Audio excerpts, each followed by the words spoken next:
Hoje é dia do podcast e estamos chegando ao fim de mais um ano. E nada melhor do que trazer para vocês a nossa equipe de profissionais aqui do ITEAC, que faz esse trabalho lindo com amor e empatia para todos vocês. Sejam bem-vindas! Estou muito feliz de estar aqui hoje. Meu nome é Edna Soares, assistente social, e vamos conversar muito sobre o nosso trabalho aqui no ITEAC. É um prazer também estar com vocês hoje aqui. Meu nome é Denise, assistente social, e vai ser um prazer essa conversa maravilhosa com vocês. A gente trazendo assim um pouquinho, né, sobre o que vocês fazem aqui no ITEAC, porque para mim é um passo muito importante, que é o acolher, né? Então assim, eu queria que vocês falassem um pouquinho do que é ser assistente social aqui no ITEAC, à frente desse acolhimento. O IRIAN é muito importante esse primeiro momento com as famílias, né, que é o acolhimento. É onde a gente recebe essa família que chega e a gente começa a ter uma entrevista para a gente avaliar a situação dela enquanto o grupo familiar, né? E através dessa conversa, a gente identifica muitas demandas que podem também potencializar, fortalecer essas famílias e direcioná-las para aquilo que elas vão precisar, né, no acolhimento, em termos de terapias, em termos de outras demandas que venham a surgir, para a gente fazer as devidas intervenções que vão ser necessárias posteriormente. Edna, e como você chegou aqui no ITEAC? Então, Eliane, eu recebi um convite, para fazer parte desse time. A primeiro momento, eu estava sem tempo, minha vida é muito corrida, mas aí eu vou conhecer, né, e valeu super a pena, porque quando eu cheguei aqui no ITEAC, eu me senti muito abraçada, né, eu pude perceber que é um atendimento humanizado, né, que todos vocês fazem aqui, um acolhimento com muito amor, com muito carinho com essas famílias. Então, a partir do momento que eu comecei a conhecer o espaço, de imediato eu aceitei, né, ser voluntária aqui e até agora estou muito satisfeita e muito feliz em poder ajudar tantas famílias. Vocês fazem esse primeiro acolhimento, traz essa demanda de necessidade, mas o que mais vocês fazem, né, em termos de ajudar realmente essas famílias, não só na parte terapêutica e nas suas necessidades, porque a gente vê também que o ITEAC tem a visita domiciliar, né, então como é que funciona esses atendimentos? É verdade, quando a gente vai fazer a visita domiciliar, é muito importante esse momento também em loco, né, na casa das famílias. Por quê? Porque, como eu falei, a gente identifica outras demandas muito importantes para a gente direcionar corretamente essas famílias. Por exemplo, tem família que elas não têm o conhecimento dos seus direitos. Aí sabemos que a pessoa com aspecto autista, ela tem direito da carteirinha, ela tem direito de dar entrada no BPC. Então, tem famílias que eles não sabem. E com essa visão que a gente vai identificando, nós vamos orientando essas famílias e direcionamos para o local certo, para que elas possam ter a garantia dos seus direitos, que muitas vezes são negados por falta de políticas públicas. Então é importante esse momento também na casa delas, porque nós vamos identificando também outras situações, não só com a criança, mas também com a família em geral, que está ali naquela casa. É muito importante o que a Denise falou, né, que a gente não só acolhe a criança, mas sim a toda a sua família.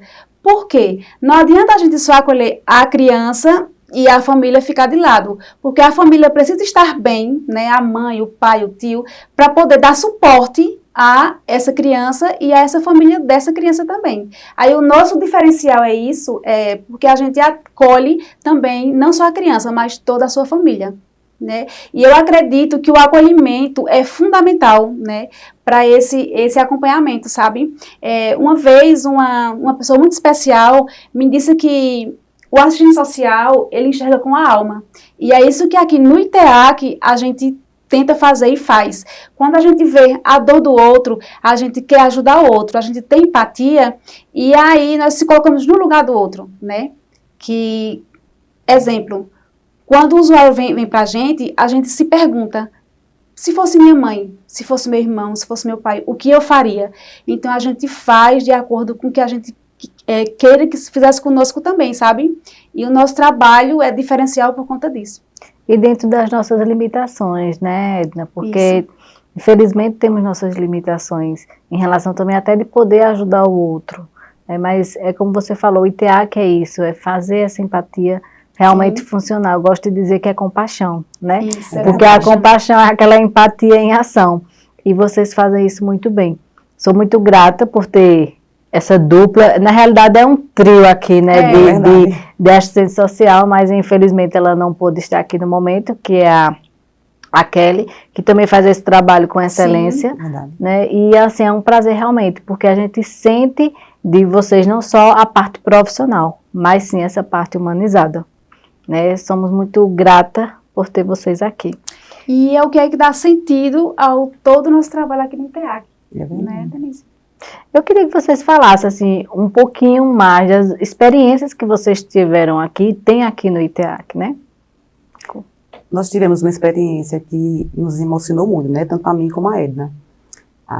Eu estava numa certa congregação, em um culto de oração, e uma irmã pediu oração por uma pessoa. E ela dizia assim, que aquela pessoa estava muito angustiada, que tentou até tirar a sua vida. E aquilo me impactou. E eu perguntei no final do culto, olha, por que essa pessoa tentou tirar a vida? Aí ela contou, porque ela tinha um filho autista, assim, o pai tinha abandonado, e estava passando por muitos problemas e não queria mais viver.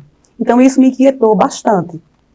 Já pensei no ITEAC, né? Porque como foi falado por amiga Edna, a gente trabalha com empatia, a gente sente a dor do outro, e nesse mesmo momento já veio o ITEAC na minha mente. Então eu peguei o telefone dessa pessoa, através dessa irmã, e no outro dia seguinte eu já liguei para ela. Eu só, olha, eu queria falar com você, sua tia pediu oração por você, e a gente tem um espaço que vai lhe acolher, que vai lhe abraçar e que vai lhe ajudar. E ela ficou muito emocionada, até chorou, e eu disse, olha, eu não vou estar lá, eu só queria que você estivesse. Eu digo, olha, eu não vou estar, mas vai estar uma pessoa maravilhosa, uma pessoa que compreende o que você está passando, e a gente vai lhe ajudar. E aí ela veio, né, e quando ela chegou, Edna teve o prazer de atendê-la. Isso. E aí nós realizamos, né, um atendimento, uma escuta qualificada, né? E eu me lembro que ela estava muito chorosa, chorou muito, e contou todo esse relato, que tentou suicídio. E aí, a primeira coisa que eu pensei, eu vou passar para ela que ela não está sozinha, que ela agora tem a família ITEAC. E aí, né, diante de toda a conversa, ela agradeceu muito e disse assim, que encontrou uma luz no fim do túnel, né? E eu disse que ela não estava só, que agora estava conosco. E posteriormente, né, nós fomos fazer a visita na casa dela e encontramos ela muito feliz, porque em outro tempo ela estava desanimada, desacreditada, desassistida, sem nenhuma rede de apoio. Quando a gente chegou lá e perguntou, e aí, como é que você está? Você está se sentindo bem no ITEAC, está sendo bem atendida? E ela estava maravilhada, muito grata, né, por estar fazendo parte aqui dessa família, como ele falou, do ITEAC, e disse que a vida dela mudou. Então a gente viu naquela mulher um brilho, né, ela já estava com uma autoestima muito elevada. Vontade de viver. Vontade de viver, então isso é muito gratificante para o trabalho do assistente social, como para qualquer outro profissional que faz parte aqui do ITEAC. É verdade. Inclusive, assim, nesses casos, quando chega para vocês, que você faz essa escuta, Edna, você fala assim, que ela estava muito chorona, tá? Então, quais foram os primeiros passos e orientações que você fez para ela? Porque, assim, eu sei que essa visita passou alguns meses para que vocês pudessem, né, fazer essa visita, para realmente ver como é que ela estava naquele momento. Então, assim, como é que é um pouquinho desse passo a passo, para que as pessoas em casa também, elas possam entender, né? Porque, assim, acho que vocês são as pessoas mais qualificadas para informar as pessoas que estão em casa como é que funciona essa triagem, como é que é esse tão acolhimento empático que vocês têm. A princípio, né, o que nós fizemos foi o acolhimento, né, humanizado, e em seguida, né, ela começou a ter um acompanhamento psicológico aqui no ITEAC, tanto ela como a filha, né, terem as terapias corretas, né, para a família. E aí, depois disso, né, desse acompanhamento, aí posteriormente nós realizamos as visitas domiciliares. E aí, né, nesse acolhimento, nós percebemos as suas dificuldades, né, suas maiores dificuldades, e tentamos fazer intervenções, né, com relação aos direitos sociais. Até porque esse é um dos trabalhos do assistente social. é de fazer as intervenções, né, de acordo com as demandas que a gente está encontrando, através dessa escuta qualificada, como a Edna falou, nós vamos identificando N situações. Então, por isso que é muito importante esse primeiro momento, como já foi falado aqui, de ouvir essa família, até porque nós vamos entender tanto a situação socioeconômica da família, como vamos entender toda a dinâmica, né, daquela vivência, e tentar contribuir da melhor forma possível, naquilo que for necessário. E completando a pergunta que você fez, né, as famílias, para elas chegarem até aqui, ter esse acompanhamento, existem duas formas. A parte filantrópica, né, que são as famílias de baixa renda, e também o atendimento particular. Até porque a gente sabe que na nossa cidade, né, tem uma grande dificuldade de atender esse público. A maioria das mães que chegam aqui são mães que estão na fila de espera há mais de um ano, porque estão aguardando ser chamada, e essa fila não anda. E a gente sabe que tem uma dificuldade muito grande, né, no nosso município, a falta de políticas públicas, sim, às vezes a saúde está precarizada. Então, a gente prioriza essas famílias, como a Edna falou, de baixa renda, famílias de vulnerabilidade social, e também particular. Então, essa é uma das formas de se chegar até o ITEAC. E uma boa parte a gente sabe que é por indicação, né? Um indicando o outro. E, infelizmente, eu posso dizer aqui que não temos mais famílias acolhidas, né? Devido a vários fatores, né? Porque como somos e trabalhamos por essa parte filantrópica, então nós não temos ainda o apoio, né, nem do município, né? E o apoio que temos hoje está voltado a alguns empresários e pessoas que realmente querem abraçar essa causa, né, que acredita no trabalho e que realmente tem essa empatia de fazer a diferença na vida dessas crianças. E uma coisa impactante, né, que eu pude perceber e ver, através das visitas domiciliares, algumas crianças que elas chegaram aqui sem falar. E aí, a partir do momento que nós chegamos lá, ela falou, sabe, perguntou o nome de Denise, e assim, falando não fluentemente, mas já falando várias palavras.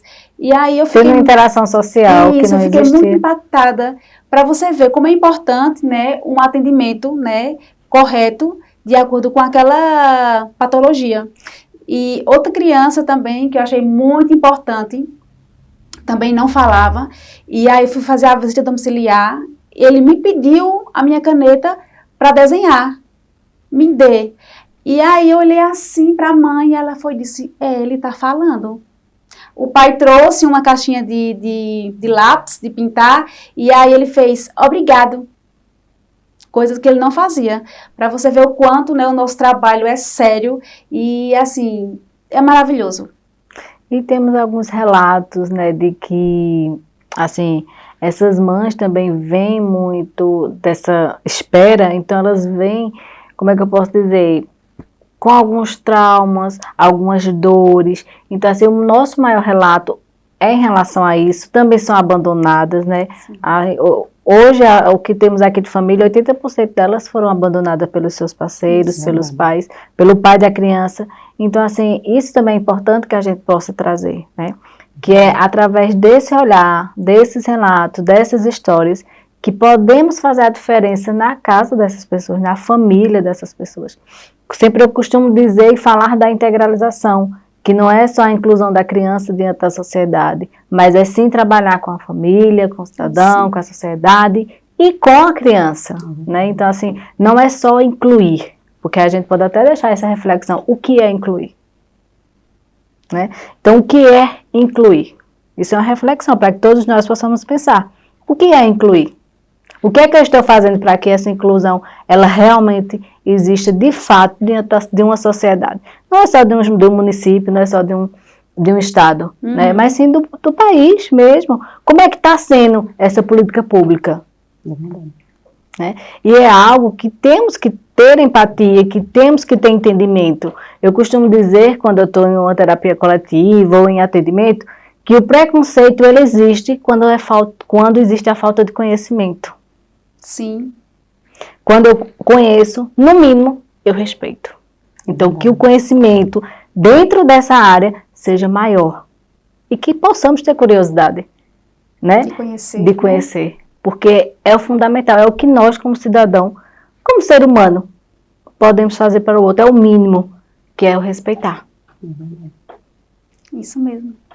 E nesse olhar social, como é que vocês podem enxergar, né, essas políticas públicas aí para o futuro?